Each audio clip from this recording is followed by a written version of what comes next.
এই বোতলগুলা হচ্ছে মদের বোতল। এগুলোর ভিতর দিয়ে হাঁটলে কিরকম একটা অভিজ্ঞতা হবে কল্পনা করেছেন? দেখতে পাচ্ছেন কতটা গহীন জঙ্গল। এই দুধটা দিয়ে আমি বের হব।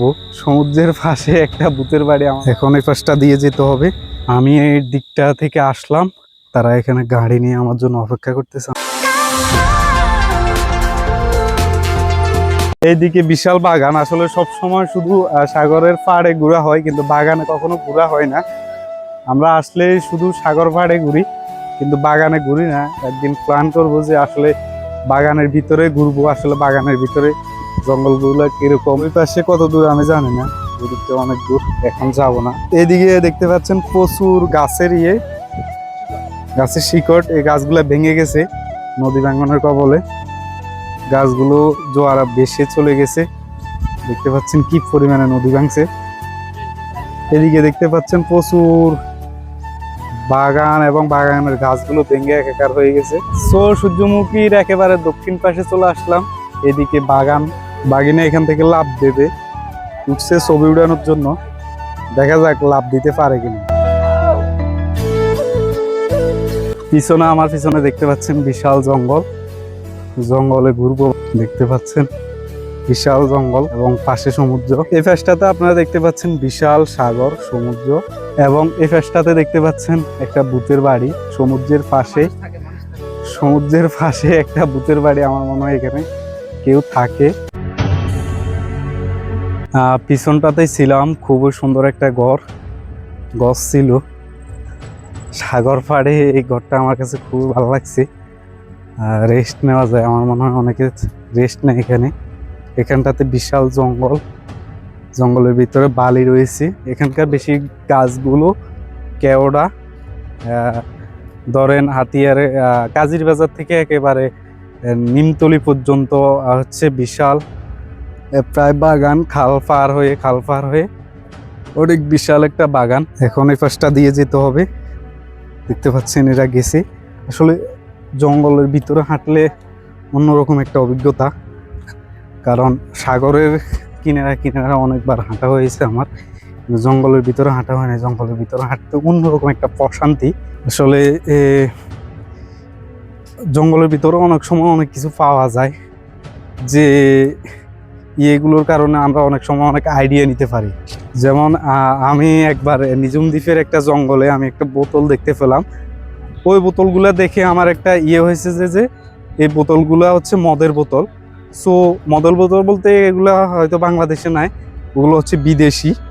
সো ওটা নিয়ে আমি ভাবছিলাম যে বিদেশি মদের বোতল আমাদের এখানে চলে আসছে, এগুলো তো বাংলাদেশে নাই, কীভাবে আসলো। পরে মাথার ভিতরে ঘুরপাক খেয়ে যে ভাবতেছি যে আসলে এই মদের বোতলটা হয়তো জাহাজে কেউ খাইছে, বা বিদেশের সাগরে, যে কোনো সাগরে, বিদেশের বড় বড় মহাসাগরগুলোতে যে কেউ খায় জাহাজ থেকে হয়তো সাগরে ফেলাইছে। ঢেউয়ের স্রোতে জোয়ারের ভেসে চলে আসছে আমাদের দ্বীপে, যার কারণে অনেকখানি কৌতূহল জাগছে।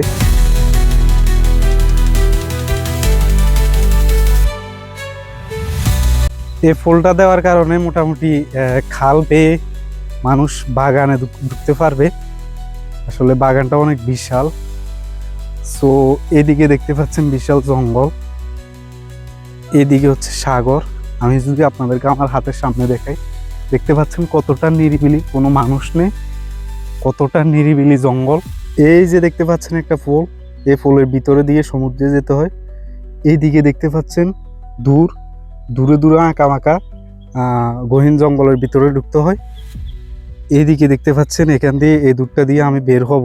আমার সাথে যারা আছে ওরা সামনে চলে গেছে অনেকখানি, আমি পিছনে আছি। একদম নিস্তব্ধ, বেলা ডুবতে শুরু করেছে, আমিও হাঁটতে শুরু করেছি, তারা আমার অনেকখানি সামনে চলে গেছে। একদম নিরিবিলি, একদম পরিবেশ খুবই ভালো লাগছে। একটা কৌতূহলও জাগছে যে এখানটাতে যদি নিরিবিলি একদিন থাকা যায় একলা একা, তাহলে কেমন লাগবে, কিরকম অভিজ্ঞতা হবে, কিরকম অনুভূতি ফিল হবে। অনেক কৌতূহল কাজ করতেছে। এখানটাতে দেখতে পাচ্ছেন আমি এখন বাগানের ভিতর দিয়ে যাচ্ছি। আমার হাতের সামনে দেখতে পাচ্ছেন কত সুন্দর একটা দূর, এখানটা দিয়ে গাড়ি চলে। দেখতে পাচ্ছেন বাগান কতটা কৌতূহল, এগুলোর ভিতর দিয়ে হাঁটলে কিরকম একটা অভিজ্ঞতা হবে কল্পনা করেছেন?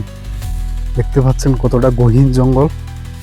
এখানকার ভিতরে অনেক সময় অনেক কিছু পাওয়া যায়। আমি এই দিকটা থেকে আসলাম, এটা হচ্ছে আমার হাতের সামনের পাশ। এদিকে বিশাল একটা জায়গা দেখতে পেলাম, দ্বীপ দেখতে পেলাম। হয়তো আমাদের সাথে যারা আসছে তারা এখানে গাড়ি নিয়ে আমার জন্য অপেক্ষা করতেছে। আমার লেট হয়ে গেছে, সো এখন তারা সহ আমি চলে যাব, বের হব। সো গাইস, আজকের মতো ভিডিও এখানে শেষ করছি। ফেসবুকে আমাদেরকে ফলো দিয়ে দিন এবং ইউটিউবে আমাদের চ্যানেলটি সাবস্ক্রাইব করে দিন, এবং টিকটকেও আমরা শর্টস ভিডিও দিচ্ছি, দি জাকের শাহিন। এই টিকটক আইডিটি আপনি ফলো দিতে পারেন, ফেসবুকে দি জাকের শাহিন পেজটি ফলো করেন। ওকে, আল্লাহ হাফেজ। শেষ পর্যায়ে এসে আমাদের আমজাদ ভাই আমাদেরকে কেক খাওয়াচ্ছে এবং সাথে পাওয়ার থাকছে। যে দোকানটাতে আছি এটা হচ্ছে নাজমুল ভাইয়ের দোকান, বঙ্গবন্ধু স্কুলের সামনে। কেক